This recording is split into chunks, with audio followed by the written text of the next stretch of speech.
Movie की शुरुआत होती है और हम दानवी नाम की एक लड़की को देखते हैं जो अपने स्कूल के लिए बारिश में भीगते हुए आगे बढ़ रही थी।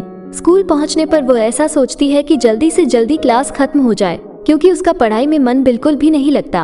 वो घड़ी की ओर देखकर इंतजार करती है, लेकिन क्लास में मौजूद टीचर उसे किसी सवाल को हल करने के लिए बुलाते हैं, पर वो ऐसा नहीं कर पाती।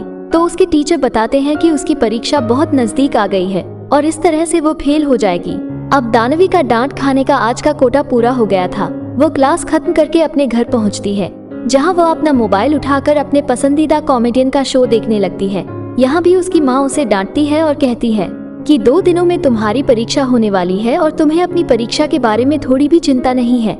ऐसा सुनने के बाद दानवी अपनी माँ की बातों को अनसुना करके अपनी एक दोस्त के साथ बाहर चली जाती है, जहाँ पर वो दोनों मस्ती करती हैं और थक जाने के वे दोनों वापस अपने घर लौटती हैं। अगले दिन हम दानवी को देखते हैं जो पूरी तैयारी के साथ अपना स्कूल बैग उठाकर परीक्षा देने के लिए जा रही है। उसकी माँ उसके बैग में खाने की कुछ चीजें रखती हैं और उसे ऑल द बेस्ट कहकर वहाँ से रवाना करती हैं।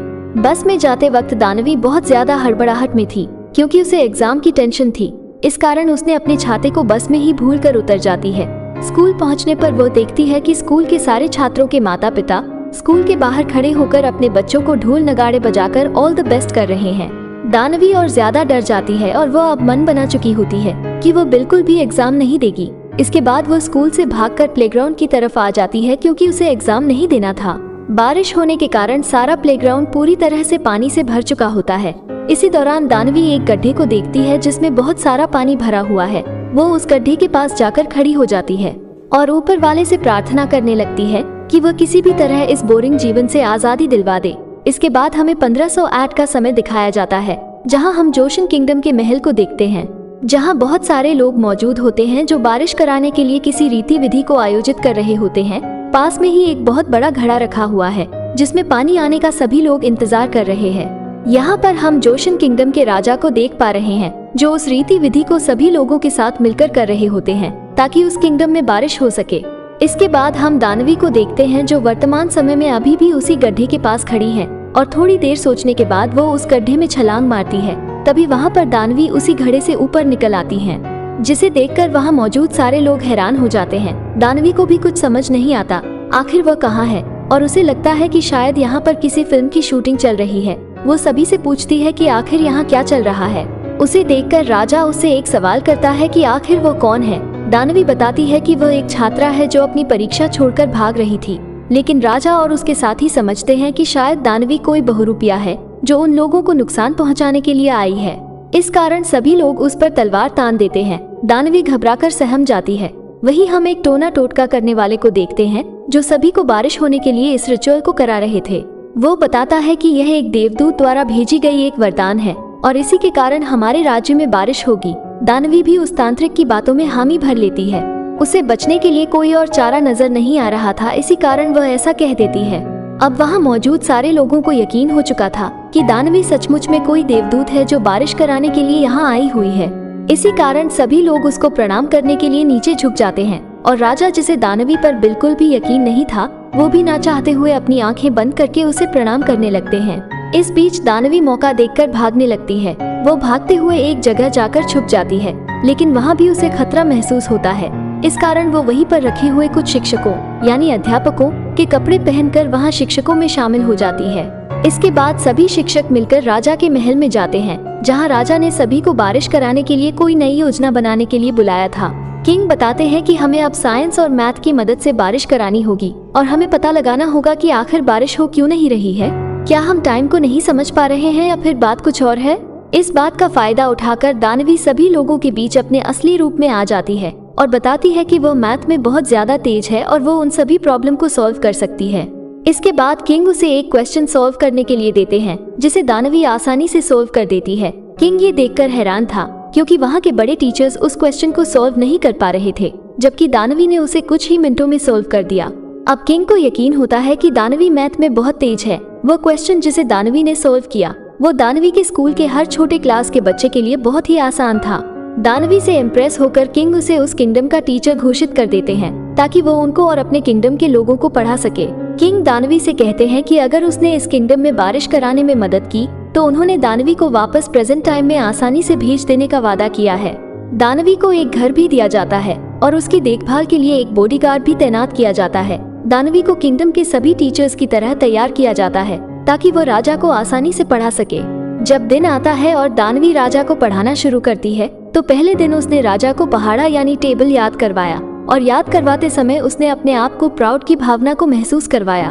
उसे लगता है कि उससे बड़ा शिक्षक कोई हो ही नहीं सकता क्योंकि राजा उसके सामने बेवकूफ था और उसे 2 का पहाड़ा भी नहीं आता था। दानवी ने आसानी से किंग को पढ़ाना शुरू किया। सभी टीचर्स भी अब दानवी से पढ़ना शुरू करते हैं। इस दौरान दानवी साइंस की कुछ चीजों के बारे में राजा और टीचर्स को बताती है और ह्यूमन बॉडी पार्ट्स के बारे में भी उन लोगों को बताती है। दानवी ये देखकर बहुत खुश थी क्योंकि यहाँ उसे बहुत मान सम्मान मिल रहा था। जब दानवी राजा को पढ़ा रही होती है तभी उस किंगडम की क्वीन आती है जो दरअसल राजा की बीवी भी थी।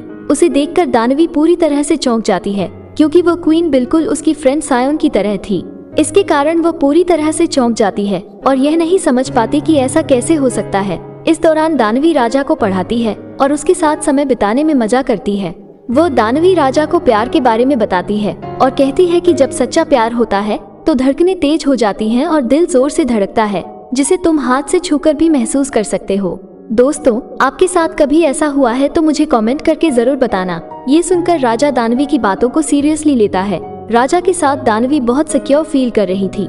इसके बाद हम राजा और दानवी को देखते हैं जो दोनों मिलकर मैथ की प्रॉब्लम सॉल्व कर रहे होते हैं। तभी राजा दानवी को कुछ संतरे देता है जिसे दानवी एक ही झटके में खा जाती है। राजा बहुत हैरान होता है और दानवी को डांटने लगता है क्योंकि संतरे को किंगडम में बहुत कॉस्ट माना जाता था और उसे संभाल कर रखा जाता था, लेकिन दानवी ने संतरे को खा लिया था। राजा अब दानवी से बहुत नाराज थे। इसके कारण वो उसे फुटबॉल ग्राउंड ले जाते हैं जहाँ वो बार बार फुटबॉल को पैरों से मारकर दानवी को लाने के लिए कहते हैं। दानवी भी उदास हो जाती है और उसे राजा के ऊपर गुस्सा आ जाता है और वो किंग से कहती है कि आखिर वो एक संतरे के लिए उससे इतना मेहनत क्यों करवा रहे हैं, लेकिन राजा उसे कोई भी जवाब नहीं देता। थोड़ी देर के बाद दोनों थक हार कर उसी ग्राउंड में लेट जाते हैं और इसी दौरान राजा का एक हाथ दानवी के सीने पर आ जाता है, जिस वजह से दानवी थोड़ा अनकंफर्टेबल फील करती है। वो अपने चेस्ट से एक संतरा निकालकर राजा को दे देती है जो उसने चुराया था। राजा उसी रात दानवी को किंगडम के बाहर घुमाने का प्लान बनाता है और उसे अपने साथ ले जाने के लिए रेडी करवाता है। राजा जब अपने कपड़े पहन रहा होता है तब वो बहुत ज्यादा नर्वस फील कर रहा था क्योंकि उसकी धड़कन बहुत तेज हो चुकी थी और उसे लगता है कि शायद उसे दानवी से प्यार हो गया है और इसी डर के कारण वो कमरे से बाहर ही नहीं निकलता और बाहर दानवी राजा का इंतजार कर रही होती है। अगली सुबह हम क्वीन के फादर को देखते हैं जो उस किंगडम के प्राइम मिनिस्टर हैं और वो क्वीन को बताते हैं कि उन्होंने राजा के खाने में कुछ दवा मिला दी है जिस कारण क्वीन राजा के करीब जा सकती है। दरअसल राजा और रानी दोनों एक दूसरे के करीब बहुत कम ही आते थे और जब से दानवी आई है तब से राजा क्वीन की तरफ देख भी नहीं रहे थे। इस कारण प्राइम मिनिस्टर ने इस तरह का प्लान बनाया था। इधर हम देखते हैं कि वो खाना रेडी था जिसे किंग खाने वाले थे, लेकिन दानवी भी वही मौजूद थी, इसीलिए राजा सारा खाना दानवी को खिला देते हैं और उसे कल रात न आने के लिए माफी मांगते हैं। इधर हम रानी को देखते हैं जो राजा को बेहोशी की हालत में समझकर उसके दरबार में आ चुकी है, जिसे देखकर दानवी वहीं पर छिप जाती है और रानी राजा को सीरियस करने की कोशिश करती है, लेकिन राजा उसे मना कर देता है। इधर दानवी भी अब बेहोश होने लगी थी क्योंकि उसने वो नासीला खाना खा लिया था। अब दानवी की हालत बहुत ज्यादा खराब थी और रानी भी समझ चुकी थी कि वो बेहोशी वाला खाना दानवी ने खाया था। इसी कारण वो वहाँ से चली जाती है। दानवी अजीब सी हरकत करती है और उसे बताती है कि वो उन्हें बहुत प्यार करती है और उनके गले लग जाती है और एक ही बेड पर जाकर सो जाती है। जब उसे होश आता है तो देखते हैं कि वो राजा के पास ही मौजूद है। इसी कारण ही वो राजा से अपने घर तक छोड़ने के लिए कहती है। रास्ते में जब राजा दानवी को छोड़ने जा रहा था तो वो दानवी को बताता है कि वो यहाँ पर उसी के साथ रुक जाए क्योंकि वो उसे हमेशा अपने साथ देखना चाहता है। वो उसे बहुत सारी चीजें देगा, लेकिन दानवी उसे बताती है कि वो तो कुछ दिनों के लिए यहाँ मेहमान है क्योंकि उसे अपने घर भी जाना है। उन दोनों की ये सारी बातें एक बहुरूपिया भी सुन रहा होता है। दरअसल वो आदमी प्राइम मिनिस्टर का ही था जो प्राइम मिनिस्टर को जाकर बताता है कि दानवी और राजा बहुत करीब आ चुके हैं, जिसके कारण हमें दानवी को किसी भी तरह से राजा से सजा दिलवानी होगी क्योंकि किसी भी राजा के करीब एक आम लड़की कभी भी नहीं आ सकती थी। अगली सुबह होने पर कुछ सैनिक प्राइम मिनिस्टर के कहने पर दानवी को गिरफ्तार करके राजा के सामने लाते हैं। वहाँ पर प्राइम मिनिस्टर भी मौजूद होता है जो राजा को बताता है कि दानवी ने उन लोगों का एक इक्विपमेंट चुराया है जिससे हम लोग बारिश को नापा करते थे और वो किसी गमले की तरह नजर आ रहा था। दरअसल प्राइम मिनिस्टर किसी भी तरह दानवी को राजा से दूर करना चाहता थे, इसी कारण वो उस पर इस तरह के इल्जाम लगा रहा था। वो बताता है कि दानवी को इस किंगडम से वापस भेजना होगा, नहीं तो ये हमारे लोगों के लिए खतरा साबित हो सकती है। और प्राइम मिनिस्टर बताता है कि राजा भी अब इस लड़की से दूर रहे।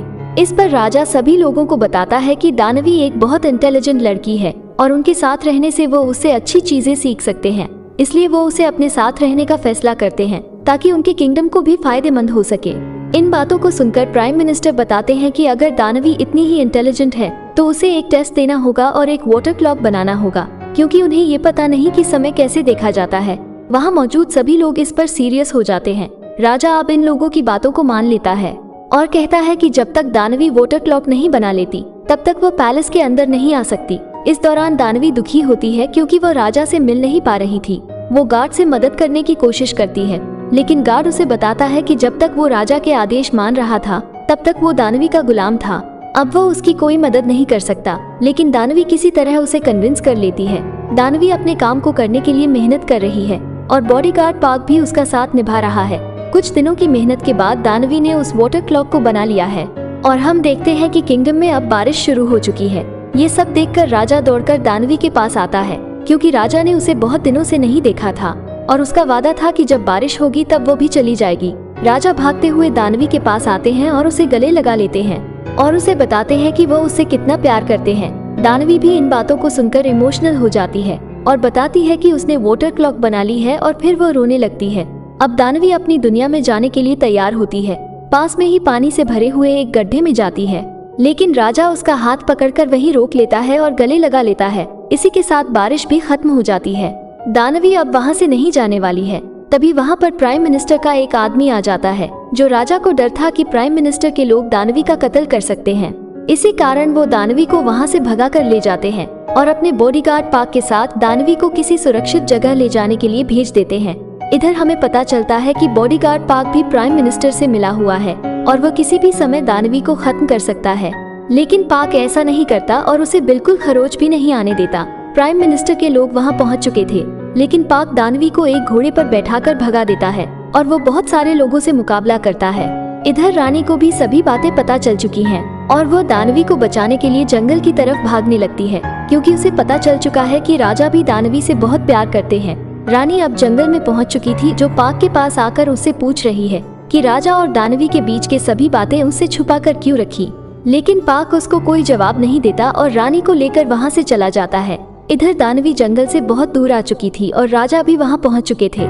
इसके बाद वो दोनों अकेले बैठकर कुछ बातें करने लगते हैं, जहां दानवी उसे बताती है कि वो कोई गणितज्ञ नहीं है, बल्कि उसे तो मैथ से बहुत ज्यादा घबराहट होती है। उसकी बातें सुनकर राजा भी बहुत ज्यादा खुश हो जाता है और उसे लगने लगता है कि दानवी बहुत ज्यादा इनोसेंट है। इसके बाद दानवी राजा को आई लव यू कह देती है और राजा भी अब दानवी से प्यार करने लगा था। इस कारण वो एक दूसरे को किस करने लगते हैं। अगली सुबह होने पर राजा दानवी को लेकर पैलेस पहुंचते हैं, जहां वो सभी लोगों को बताते हैं कि दानवी ने वाटर क्लॉक बना ली है, जिसके कारण उसकी सजा भी खत्म कर दी गई है। सभी लोग परेशान थे क्योंकि वे दानवी को राजा के पास बिल्कुल नहीं देखना चाहते थे। इधर दानवी अब रानी के करीब आने लगी थी और वो उसे अपने पास रखे हुए कुछ खाने की चीजें देती है और रानी भी अब समझ जाती है कि दानवी एक इनोसेंट और सीधी सादी लड़की है जो किसी का बुरा नहीं चाहती। उसने समझ लिया कि राजा भी अब दानवी के प्यार में पड़ चुके हैं। इसके बाद वह दानवी को राजा के हवाले कर देती है और राजा से भी कह देती है कि वह अब दानवी के साथ ही रहेगी। इस बात से नाराज होकर प्राइम मिनिस्टर रानी को समझाते हैं, लेकिन रानी उसकी किसी बात को नहीं मानती और खुद ही दानवी को तैयार करने लगती है ताकि वह राजा के पास जाकर उनके साथ बेड पर एक साथ सोए। इधर दानवी को कुछ भी नहीं पता था कि आखिर उसके साथ हो क्या रहा है। इस कारण वो वहाँ से भागने लगती है, लेकिन राजा वहाँ आ जाता है और उसे अपने साथ अपने कमरे में ले जाकर बेड पर सुला देता है और उसे गले लगा लेता है। लेकिन दानवी अभी भी कुछ नहीं समझी थी। इस दौरान किंग उसे बताता है कि ऐसी कोई बात नहीं है, वे दोनों सिर्फ एक दोस्त की तरह हमेशा रहेंगे। ये बात सुनकर दानवी भी उसी के साथ उसी बेड पर सो जाती है। इसके बाद राजा दानवी को बताता है कि वह किंगडम के लिए एक नई भाषा खोजना चाहता है और वह इस पर रिसर्च कर रहा है। वो दानवी से इस चीज के लिए मदद मांगता है और दानवी भी बिना कुछ सोचे समझे उसकी मदद के लिए तैयार हो जाती है और वो दोनों लोग मिलकर एक नई लैंग्वेज बनाते हैं।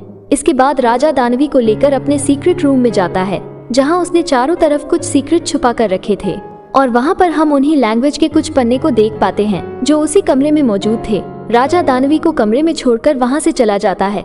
तभी एक आदमी वहां आकर तलवार से दानवी पर अटैक कर देता है, और दानवी वहीं बेहोश हो जाती है।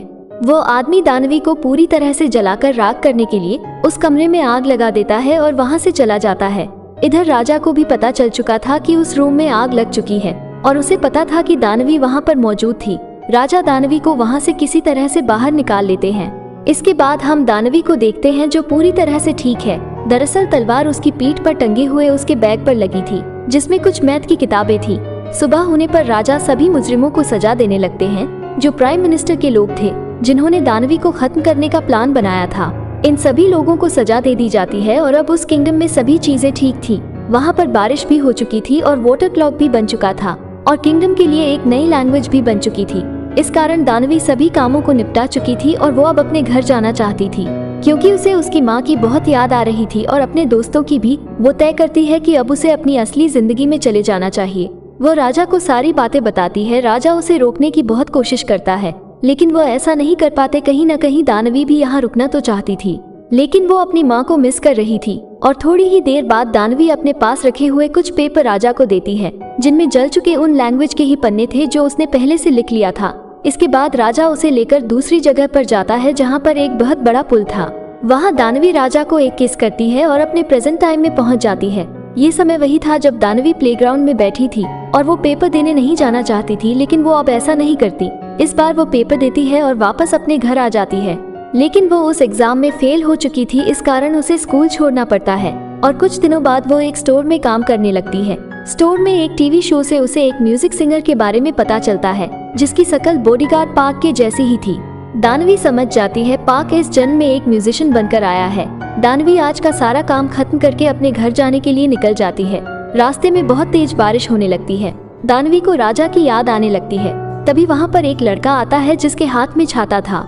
दानवी उस लड़के को देखकर पूरी तरह से चौंक जाती है, क्योंकि उसकी शक्ल बिल्कुल राजा की तरह ही थी। वो लड़का उसे बताता है कि यह छाता उसने बस में छोड़ दिया था जब वह एग्जाम देने के लिए जा रही थी। और वह लड़का साथ में ये भी बताता है कि वो उसे कई दिनों से फॉलो कर रहा है और वह लड़का उसे बहुत पसंद करता है। ये सुनकर दानवी बहुत ज्यादा खुश हो जाती है और इसी के साथ यह मूवी यहीं पर खत्म हो जाती है। दोस्तों, अगर आप लोगों को मेरा मूवी एक्सप्लेनेशन करने का तरीका पसंद आया हो तो वीडियो को लाइक करें, शेयर करें और कमेंट बॉक्स में अपनी राय जरूर लिखें। और हो सके तो रोसा वर्मा अवध वाले चैनल को जरूर सब्सक्राइब करें। धन्यवाद।